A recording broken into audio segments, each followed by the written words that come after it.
Hello, everyone, and welcome to Legends Lookback, proudly part of the Youtini podcast network. This is a Star Wars books podcast for people who get knocked down, but get up again, but will never, ever keep us down, where we celebrate our rich EU history as well as dive into lesser-known Star Wars classics.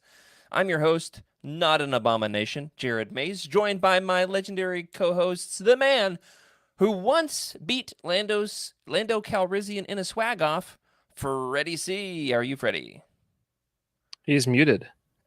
Freddie, dang it, Freddie, you're muted. I was muted. I was just so excited to tell everybody how badly I want capes to come back into style. It's gonna There happen. it is. That makes sense. If anyone in the world could make it happen, it's you, Freddie. But we are also joined by the man who once defeated Nominor in a beauty pageant, Rick Grace. Somebody has to, I guess. I don't know if it's a compliment or an insult. I think a little bit of both. It's the new haircut. Oh, gosh. It's another conversation for another day. I think I described, I have an atrocious beard trim right now, everybody, and I think I described it as an Amish catfish. It's kind of the vibe that I'm getting. Thank you for laughing, because my wife didn't laugh at that, but that was the reaction I wanted. Excellent metaphor today with somebody about an elephant growing wings and flying to North Carolina. And I came home. My wife told me, I ran it by her beforehand. I said, hey, you think I should use that elephant metaphor? And she said, no, I would not use the elephant metaphor. And then after the meeting, I went in and I said, so I use the elephant metaphor. And she said, the one with the wings. So yeah, between the catfish and the elephant, we've got the whole Noah's Ark represented up in here tonight. There you All go. wearing capes. All wearing capes, of course. Catfish and capes. Let's make it happen. They've at least got the mustaches. So they're halfway toward Calrizzifying. That's right. Well, tonight we are diving into Michael A. Stackpole, friend of the show, his final novels in the Star Wars expanded universe to date. Not to say that, it couldn't happen again. His final novels in the Star Wars expanded universe to date: New Jedi Order, Dark Tide, Onslaught, and, that's right, double dipping tonight, New Jedi Order, Dark Tide, Ruin, books 2 and 3 in the New Jedi Order series. If you're thinking, books 2 and 3, I haven't even read the first one. Well, go back. You've got just a little bit of homework. This is going to be a lot more difficult once we get toward books 17, 18, and 19 in the series. Okay, so that is, we are going to be continuing our deep dive into the New Jedi Order. We've got Rogue Squadron back again. The cutest little Jedi team-up missions you've ever seen, and an absolutely epic samurai duel to the death between Yuuzhan Vong Warlord Shadao Shai and Youtini mascot. You love him or you hate him. Maybe you love to hate him. Clad in green, the man himself with his extendable lightsaber and his very special medallion, CORRAN HORN, showing up big time in these books. Guys, how excited are you to talk about Dark Tide? I love it. Love it. I love CORRAN HORN. He's the best. His battle and the analysis of his battle via himself to the council, I think it is. It's amazing. This book has so many layers. Quite possibly one of the greatest moments in the entire expanded universe. The battle with CORRAN HORN at the end. Yeah. Yep. Every time you say layers, I think onions and ogres. So I was not really worth saying, but I said it anyway. Sorry.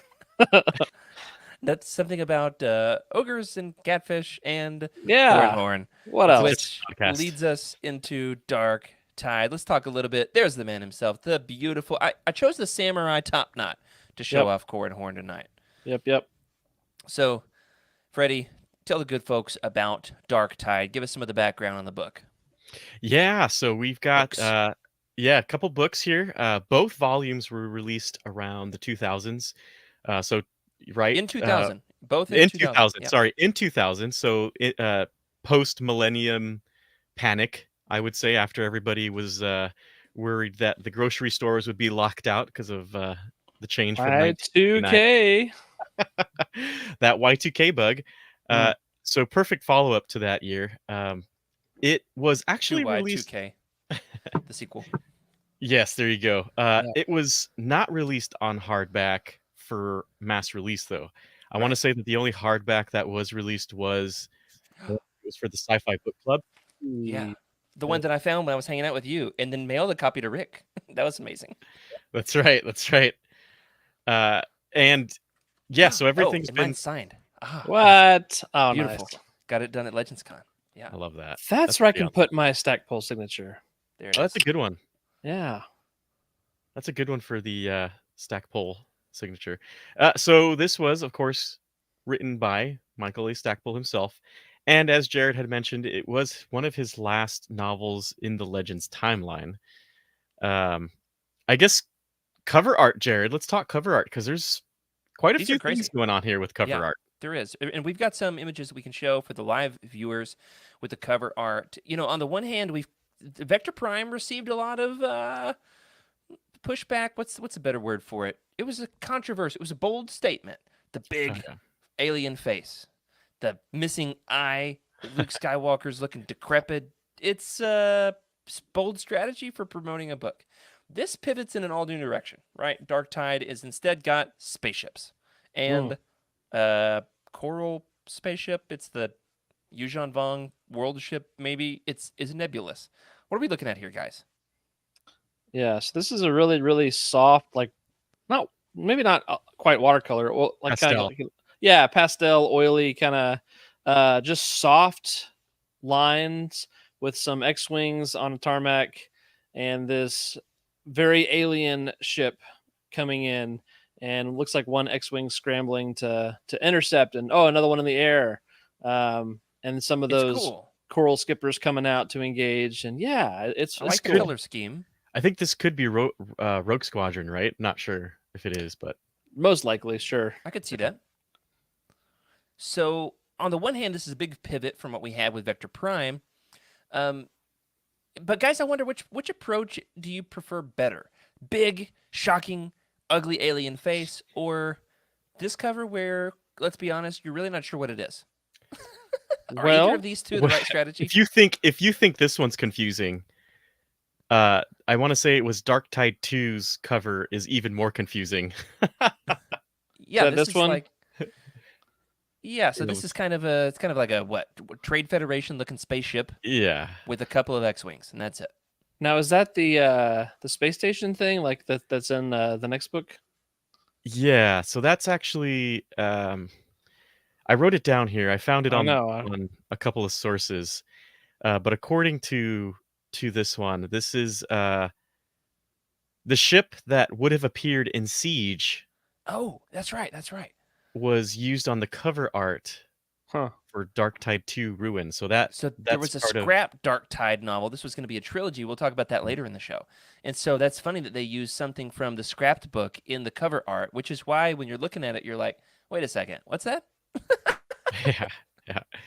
And of course, according to Skooma Joe, none other than John Harris as the artist. And in my opinion, totally different kind of art than what we've seen on some of our Golden Age era books.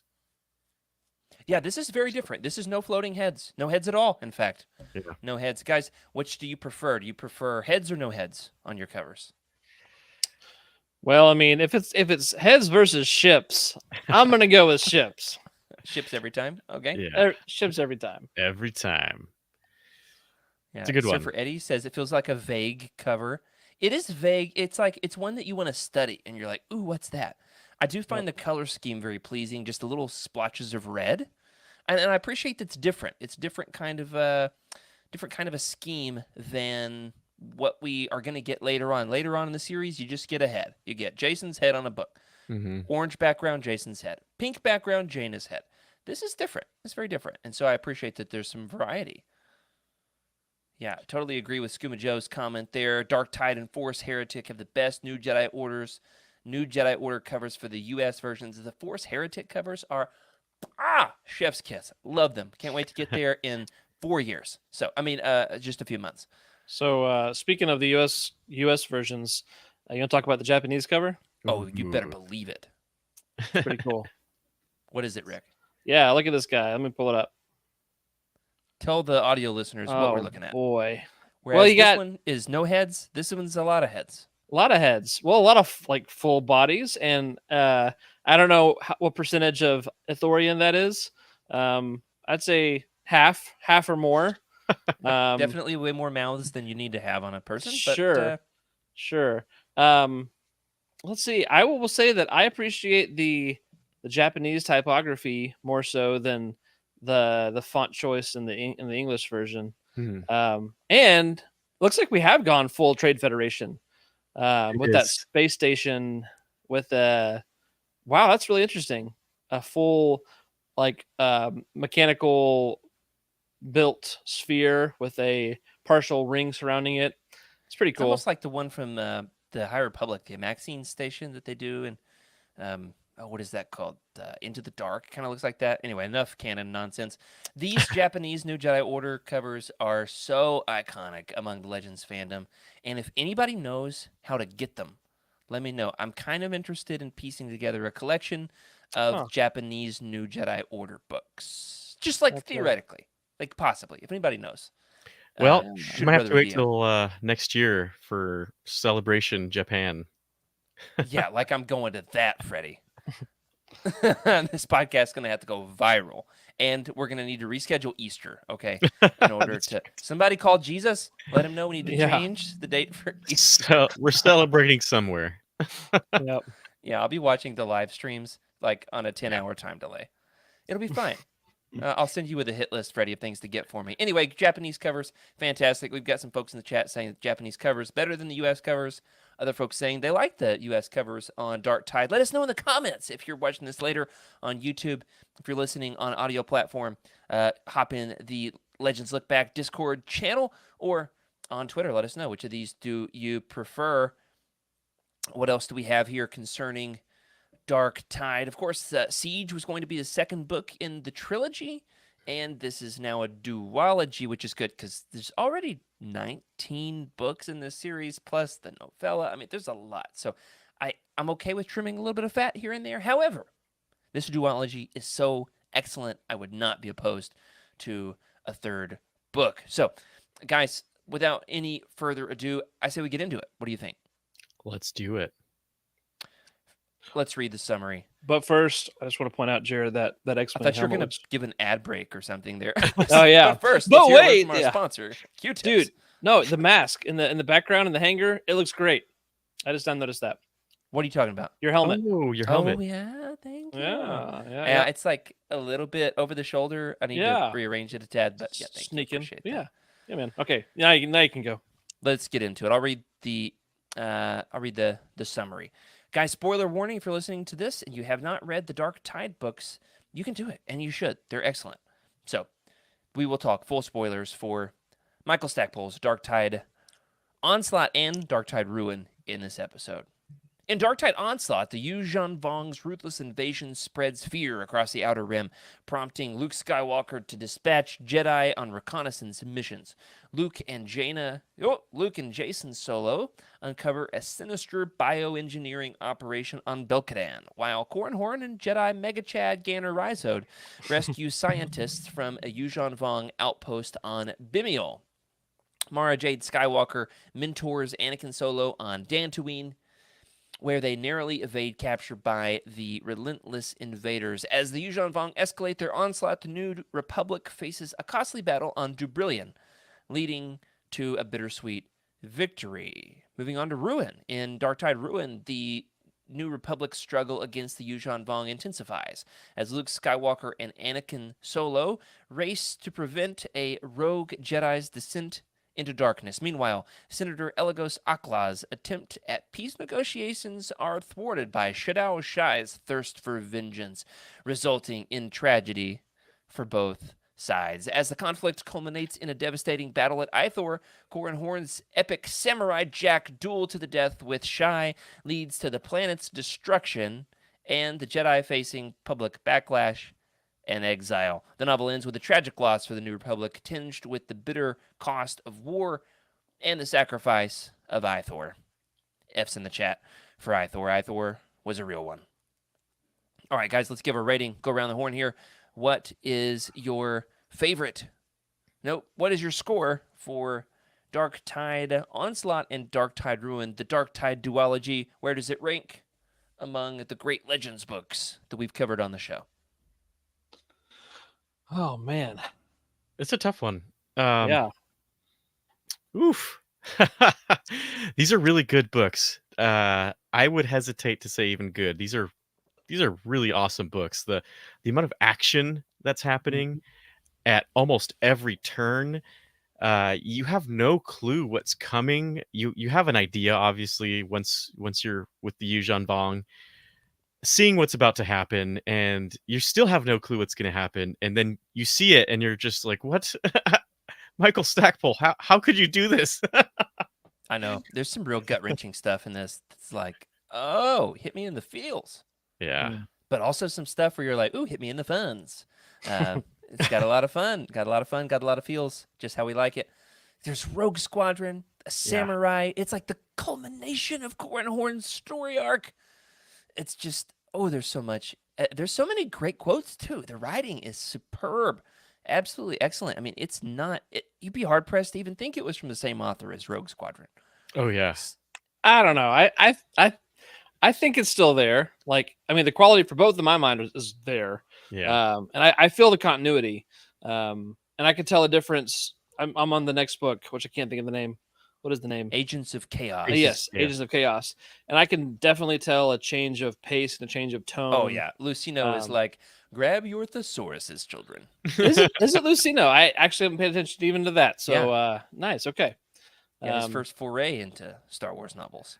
Real okay, Yeah. yeah, makes sense. Makes sense. Yeah. I legitimately have to have a thesaurus out when I read those books.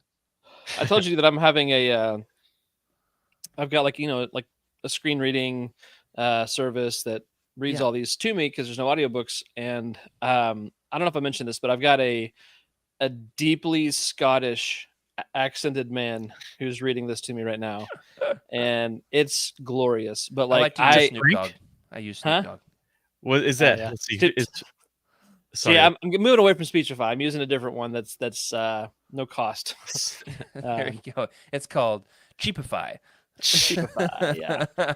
I bought the voice, and then the voice plugs into whatever. But Oh, okay. it's so thick with an accent. So I'm reading all these words, and I'm like, that's not how it's pronounced. Thinking, oh, actually, maybe it is how it's pronounced. What if I told you all of these words are made up in the first place? Yeah, So- you're right. You're right. That's fair. Yeah. Anyway. Wait till we get to talking about Deshara. We'll get there in a second. But I'm going to go ahead and give this. If it was a numerical rating, I'm probably at an 8 on these. If we're going with the less numerical system, probably an incredible, just shy of masterpiece. Mhm. This probably Yes. for me is right outside the top 10 of my favorite Legends novels of all time. It's probably sitting in the top 15 as a duology. Yeah, I'd like this one. This is, in my opinion, Stackpole. Coming from just reading the X-wing series, he gets back into it. He knows how to write space battles. He knows how to write action. He knows how to write. Um, he knows how to create an air of martyrdom in a way. Just very, very fluid. The stories all flow within each other. I don't know how to describe it. It's just like one Yeah, they giant, really do. loop to loop in an X-wing, just smooth, and it goes right into it, and Oh, it's a amazing. barrel roll. Barrel, Love it. do a barrel roll. All right, so Rick, But your I'm right rating, there with you. You called them. You with called you. them what? Like very good. Who, me? Yeah, you called them very good. Rick's No. phrase with me at like incredible. No, I think yeah, I was questioning, can I give them the masterpiece? Like, do they compare, do they hold up against every other Legends book that we've rated? And so I think I'm right there with you guys that if it's not masterpiece, it's just shy in my estimation. Shadao shy. And my Shadao shy, yeah. Excellent. So let us know in the comments how you rank the Dark Tide books. So, I'm not 100% sure how this stacks up for me up against Vector Prime. Vector Prime sets a very different tone, and it's kind of, I would describe it as drop shock into the new Jedi Order. It's like you're hitting the ground running right in the middle of war. This is instead like, okay, now we're going to have Jedi recon missions. This is more my speed. So this probably for me edges out Vector Prime, and we'll continue to rank these and adjust as we go throughout the new Jedi Order series. Doing my Samurai Jack moves here as we edit Nice. and adjust. Guys, let's get into the characters. What do you say? Let's do it. Following the initial wave of the Yuuzhan Vong invasion in Vector Prime, a war council of Jedi, though Luke says it's definitely not a war council, guys, not a war council. The war council meets on Yavin 4 in order to determine the next course of action. Pairs of Jedi reconnaissance teams dispersed throughout the sector the Vong had recently infiltrated. Which of the teams is your favorite? I love these pairs. Stackpole chose some juicy team-ups. We've got CORRAN HORN and Ganner Rhizode, the two biggest egos in the galaxy. Then you've got Luke and Jason. Jason, who doesn't really want to be a Jedi anymore, but his uncle drags him along. And then Mara and Anakin. Mara, who's sick, and Anakin, who's definitely let his ego go to his head and has to learn. Isn't necessarily going to learn from family, but maybe he'll listen Very to Mara. young. Very young, too. Yeah, naive and headstrong, brash. Which of these pairs is your favorite, guys? Oh, man. I really liked Luke and Jason. Jason challenges Luke, and you start to see factions forming around. Jason doesn't quite feel like he has any idea what he wants to do. I'm not sure if that makes sense, but it's like the Jedi paths that are available. He's like, I don't like any of this. I don't feel like I want to do any of this stuff. And obviously we'll see more of that develop. I think this book is kind of like a keystone in Jason's path choosing. Ooh, good word, keystone. Yeah. But Ganner, it's like, Ganner, hold your horses. And then he gets a freaking gash in the head, and he's like, cauterized it with a rusty knife. I want to feel the pain. It's so good. And they're like, don't you want to go in the back to tank? And he's like, no, I want to feel the scar. It's so great. Oh, man, I love that part. I got goosebumps. It's fantastic. So you are team Luke and Jason. Yeah. As your favorite, though. Jason, he really comes across to me at this stage of the new Jedi Order, and he's going to have character progression. But for much of the series, he comes across as the freshman in college who's just come home for summer vacation after having been exposed to Marxism for the first time, who thinks they know everything about political theory, and it's just, you can just cut it with a knife. I mean, Stackpole captures it very, very, very well. Yeah, he does. All right, Rick, which of the pairs is your favorite? I mean, I think the CORRAN and Ganner team up. Like, I love how they're similar but also opposites, and their approach to using the Force, and where it appears that Ganner's heading, is opposite of CORRAN, and so the fact that they definitely grow as a pair, and they both learn from each other in some sense. And I love the way that Ganner kind of comes around and brothers up with CORRAN to help him out, and I think that's beautiful. And so for me, it was CORRAN and Ganner, Mara and Anakin, and Luke and Jason. They're all great. I can speak about the Mara and Anakin if you want to. That one I think that one's my favorite pair. Okay. That relationship between Mara and Anakin he really comes across in the first book as like kind of has hero envy of Kip Duran. Mm-hmm. Kip Duran, who is like, his cape is billowing in the wind, and Anakin's like, man, Jedi used to be knights. When are we gonna stop being monk losers and be knights? And Mara is like, don't use the Force to cut your fruit. Come on, let's cherish the Force. Treat it with respect. Why don't you cut the firewood with your bare hands like a man, and not take a shortcut on it? So the little lessons like that were just like, I was like, oh, hey, I used to cut firewood, So there's some just some very human lessons, even though it's fantastical, larger than life characters. What did you want to say about that, Rick? Well, he only cuts firewood for like a second till he outsources it to the indigenous people. So he's not sure if the lesson tracks to the 21st century, but that's a yikes for me, dog. Yeah. But anyway, other than that, it wasn't a terrible part. It was nice, but it was kind of like, really? You're just ripping this guy off for like labor now. Anyway, but I do agree when you said that. I'm gonna be honest. Oh, I do think that, Anakin's lesson that he learns from Mara is super important, and being able to appreciate the Force, like you said, and the way that he looks out for Mara and like Yeah. the desperate situation they get into was really beautiful. Like I was on the edge of my seat during that, not knowing how it was going to be resolved, and so it was really exciting. Because the book has already set the series already set the tone. There is no one who is safe. Yeah, Any character can. Is that what you were going to say, Freddie? I was gonna say nobody's safe in this storyline, right? We've got man, at the end of this book, I don't want to. I know we've already done spoilers, but the amount of people that pass, and not just the people, it's the planets of a well-known system to I Oh think man, Star Wars fans, right? Yeah. Like that one kind of hurt too. I was like, oh, that was such a beautiful planet. Like I the can't world imagine. building was great. They Yeah. really fleshed out Ithor as this beautiful, serene Garden of Eden, pacifist, peaceful place, and then they burned it to the ground. Yeah. To shreds. It's oof. I know. There's a lot of heartbreak in the new Jedi Order. And the A lot of Dantooine heart. battle. Oh, Yep. chaos everywhere in this book. I mean, just when you think you've had enough chaos, you know, you're in this situation with a bunch of refugees, for instance, and oh well, I guess we don't have that problem anymore. Right. But for the reason, it's just like, oh, Stackpole, what are you doing to me? Yep. I feel like he transcended in this duology. He's putting the war back in Star Wars. Oh, absolutely. There it is. Yeah. Yeah, when you said that, I could just see it in Straight Outta Compton lettering.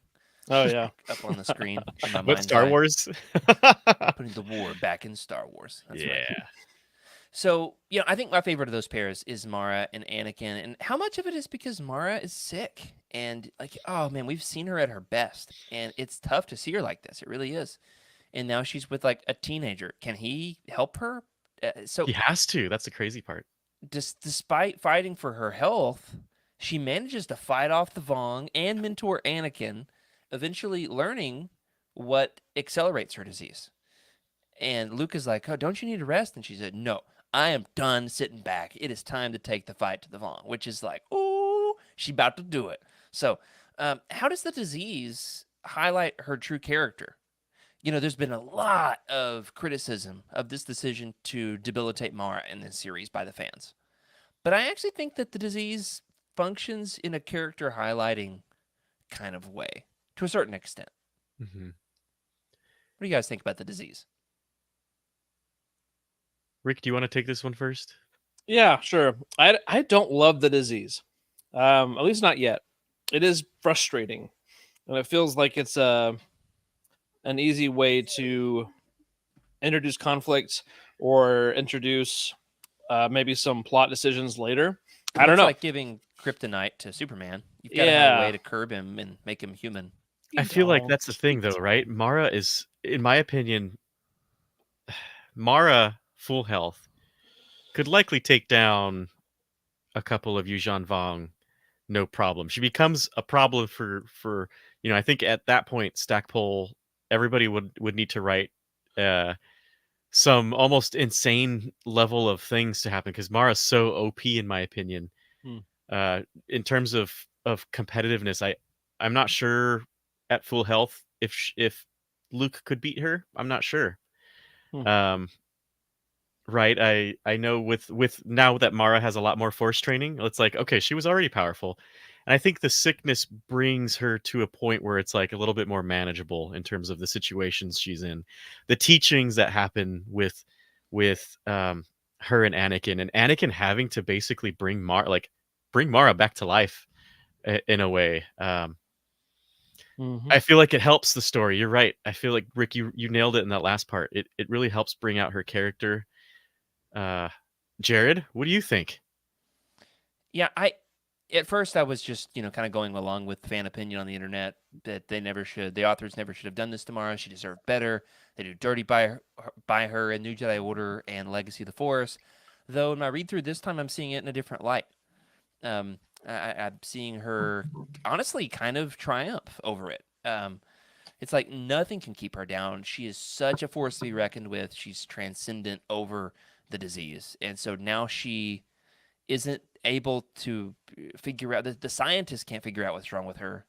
She figures out how to beat the disease, which is such a testament to her own agency as a character, that she's not reliant on anybody else to save her. She's going to do it herself. And when she decides that she is done resting and is going to fight the Vong, I was like, let's go. I was ready to ignite my own lightsaber, almost knock my headphones off, and join her in battle. So for Frodo, just go. It is tough to see her like that. What else is tough is the plot surrounding Elagos Akla. Elagos is such a lovable, peaceful, diplomatic, and like also kind of a character that you like to root for. He's got a little bit of charisma to him. In your opinion, do you think that Elagos's attempt at diplomacy was a good idea? He definitely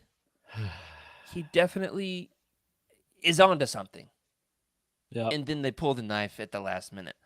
Yes. I loved everything about it, I think. I thought everything, including to the last lead up, was done not totally unexpected, but just fitting. Paced very well. Yeah. Paced very well. And I mean, I appreciate a story that's willing to sacrifice a character in a meaningful way. And that's what Elagos even says from the beginning is, hey, even if I get killed, you'll learn something about the Yuuzhan Vong. And that's exactly what happens. It's really tragic because he is such a great, likable character. I especially just read what book was it? Was it I, Jedi? Okay, thank you. He might have been introduced in the Hand of Thrawn duology, but then plays a significant role in I, Jedi. I think I read I, Jedi first. So for me, that was my first experience with him. And I loved that story of meeting him from CORRAN's perspective. And so, yeah, I really, really felt that loss. But I understood his willingness to try, that he may not be able to solve everything. He's not gonna be a fighter if he doesn't have to be. But he's gonna do something to help, even if it means he loses his own life. And I love it. I thought it was great. Yeah, I mean, he says, what if instead of war, we start by trying to talk to them? And he comes to Shadow Shai and says, let's try to understand each other. You teach me and I'll teach you. Pokemon. That's a good one. As soon as I said it, I was like, that sounds familiar. Yep. Yeah, we need to turn our caps into sport mode for this one. Love it. So it's a very well written subplot of the back and forth, and he really does grow on Shadow Shai, and you think, he's gonna have a breakthrough, and we're gonna stop the war, except for the fact that I know that we're on book 3 of 19, Right? And ultimately, Skooma Joe says it very well in the chat. The scene where CORRAN opened the case to find his bones, and the crying emoji over and over and over. So the basic idea is, he says, we need to send a message to the people. And Shadow Shai says, you know what? You're going to help me send a message to the people, a message they'll never forget. But it wasn't just like dark and evil. I mean, Shadow Shai's like moral system is totally different from it's honor based. Yeah. Right. But he, in his opinion, I mean, Elagos had to die from the beginning. And so he honors him by this death and this means of preserving his bones, which was a weird, twisted perspective that definitely makes an interesting character, I think. Man. Yeah. Rick, do you think it was a good idea? I'm kind of the George Bush, we don't negotiate with terrorists kind of a mindset here. Obviously, this was bound to backfire. Was it a good idea? It was the best idea. I'm trying to ask Freddie. I said Rick. I meant okay. All right. It's the best idea. And I'm not sure when you want to cover this topic, but you called it a loss, right? Whether this was a loss or not, it's a battle of attrition at this point. But in my opinion, there was a lot of wins in this book for the New Republic. I don't know how they're going to pan out yet, but there was a lot of wins that they managed to do. And this whole, in my opinion, this whole thing was almost like a fact-finding mission, this whole duology. How can we learn? And that's the first thing I want to do as a person who solves problems for a living. How can I know more about the problem? I need more context. Give me more context. The more I know about it, the more powerful my decision can be. And that's exactly where he wanted to go, is how can I get, which in my opinion is probably one of the most tactful things, is how can I get by one of the most ruthless enemies that we've seen to date? How can I get next to them and implant some seeds of things that I know and just brute force ideas? Because ideas are way more powerful than weapons. Oh, and man, well said.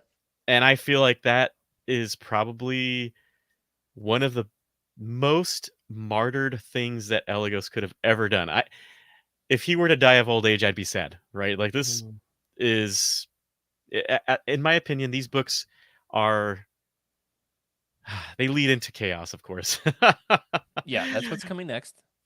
But they found a lot of useful information about these people, and I think they even have a body, right? They have a body of one of the warriors. So yeah, mummified remains, which is what ultimately leads to the Battle of Ithor, which is CORRAN HORN challenges Shadao Shai and says, if you spare the planet of Ithor, I'll give you back these remains. Which then though CORRAN wins the battle, one of the Yuuzhan Vong warlords decides to burn the planet to the ground. Will burn Utica to the ground. And so that's what happens there. Let's talk about that samurai duel to the death. The samurai duel to the death over the planet Ithor is an epic conclusion for where we started with CORRAN HORN. You think about it. He wore a lot of different hats throughout the Rogue Squadron books, leading into iJedi, and now New Jedi Order. He has been detective. He's been hotshot pilot. He's been husband. Chad. Love advice guy, right? He's jailbreak. He of course now is a Jedi who is. Do we even say pilot? Did I say pilot? Now he's a Jedi mentor to a young gun. Ultimately, now has an honor duel. Uses his ego to lure someone who might even have a bigger ego than him, Shadao Shai, into a duel to the death. Is this a satisfying conclusion for CORRAN HORN's story arc? Oof. I mean, is this the end of CORRAN HORN? No, but this is definitely a culmination of his character trajectory. Yeah. I see that. You know what? He definitely takes. He could have stayed where he was at, in my opinion. He could have stayed doing what he was doing, and he took a big L by excommunicating himself and separating himself from really like where he would like to be at, which is solving problems and protecting people. And he's decided to exile himself to Corellia and become his Corellian Jedi self that I think he was always destined to be.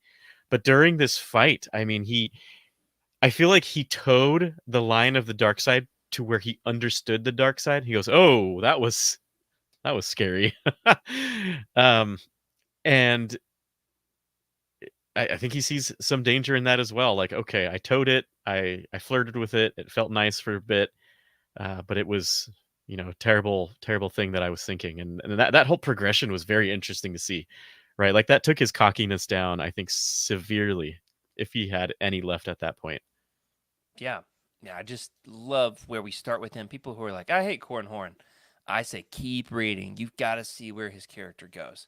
I guess you could. Go ahead. Sorry. You could say that CORRAN is the hero the galaxy needs, but not the one it deserves right now.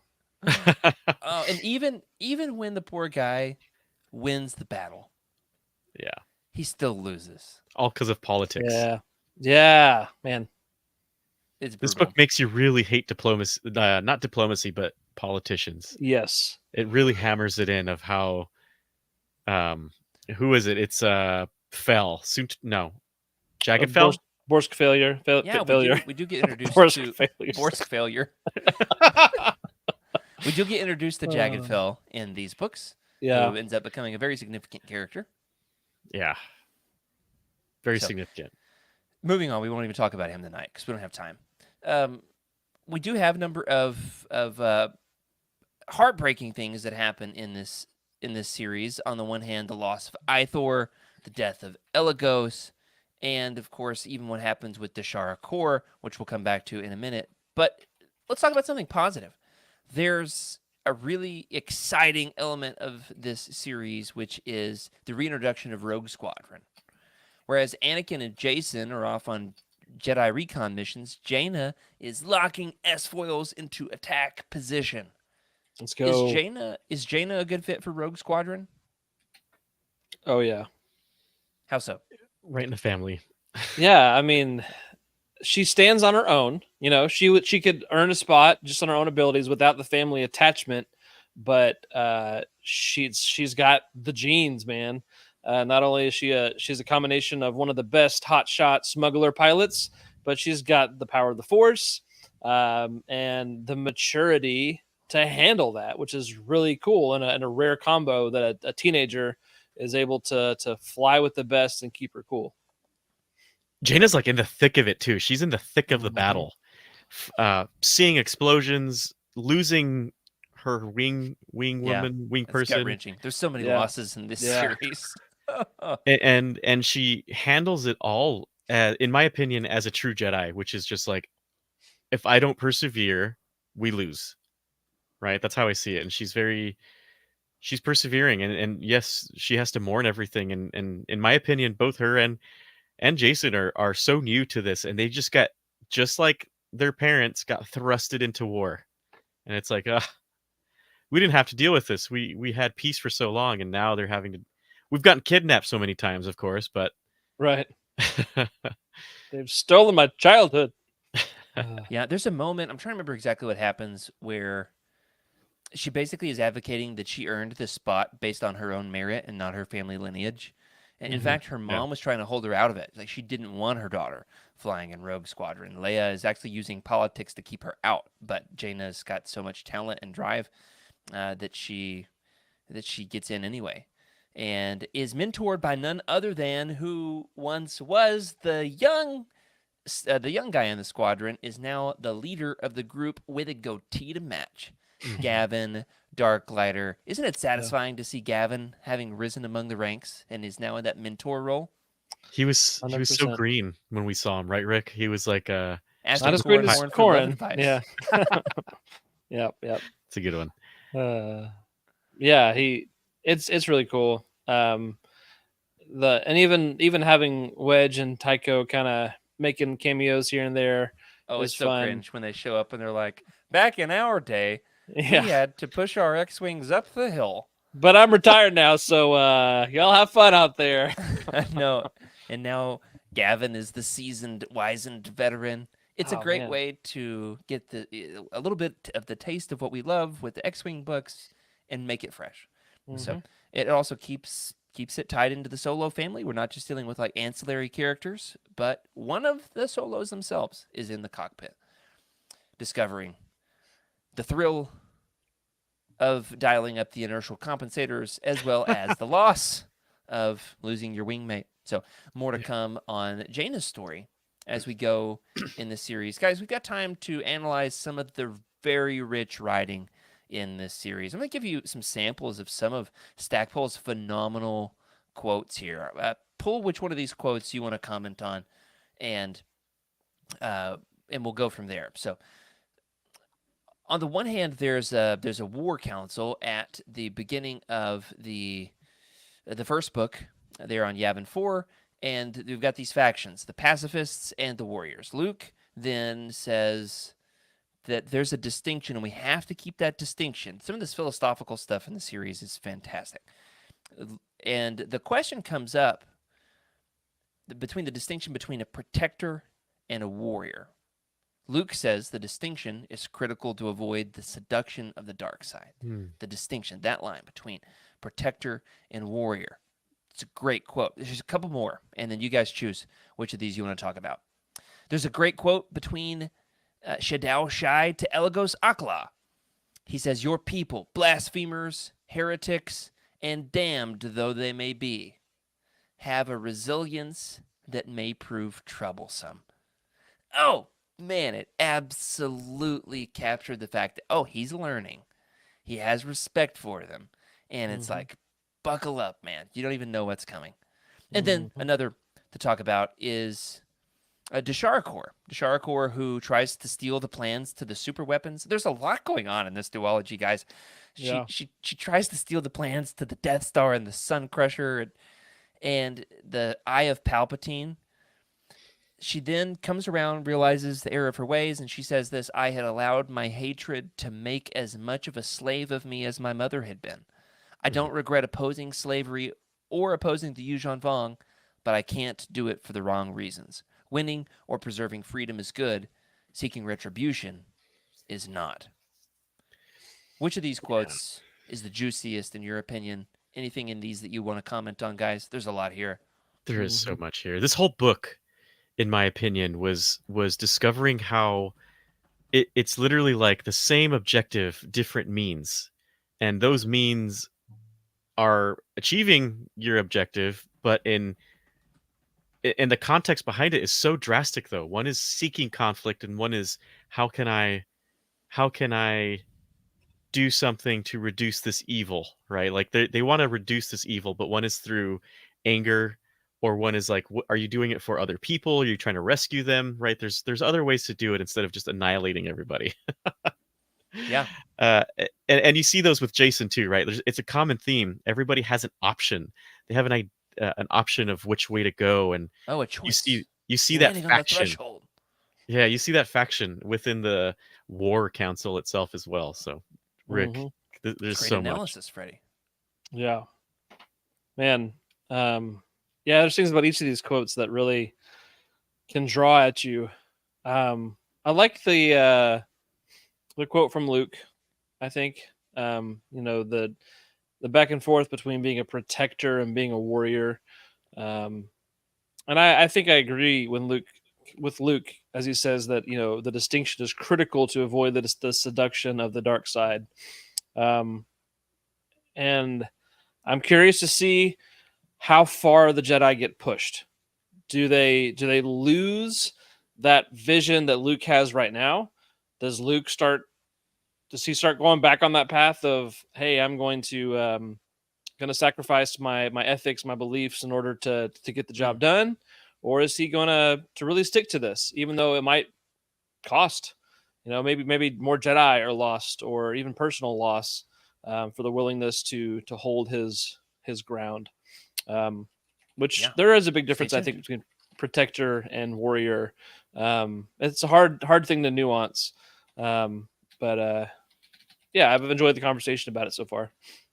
Yeah, there's a lot of nuance about it, for sure. Nuance is the right word, especially in the new Jedi Order concerning how do Jedi continue to defend the galaxy when the galaxy is under siege and literally trillions are dying. And there's I think honestly an appropriate level of pushback that some give to Luke. CORRAN HORN has done it before. And Desharakor does it in this series as well, to say we can't just sit back. We have to be proactive. Which leads me to this. We get a really stark contrast, a dichotomy that's drawn in this series between Elagos's approach on the one hand, on one far extreme of pacifism. We're going to attempt diplomacy through peaceful negotiations. Learning about each other is going to bring the solution. Versus the Sharakor's proposed solution, which is, genocide. Yeah. Let's just annihilate them. Let's just blow them up, and the battle is over. We prevent any more loss of our people if we just Death Star them. And we see opposite ends of the spectrum, both of which fail in this book. But I wonder, guys, as somebody who already knows what's going to happen, I would like to hear you guys speculate a little bit as we wrap it up for tonight. Can you speculate on if diplomacy doesn't work and if a Death Star doesn't work, What will it take to stop Ooh. the Yuuzhan Vong's reign of terror? Mm-hmm. So I If have a you question. know in the chat, please don't tell the guys. Yeah. I Yeah. have a question.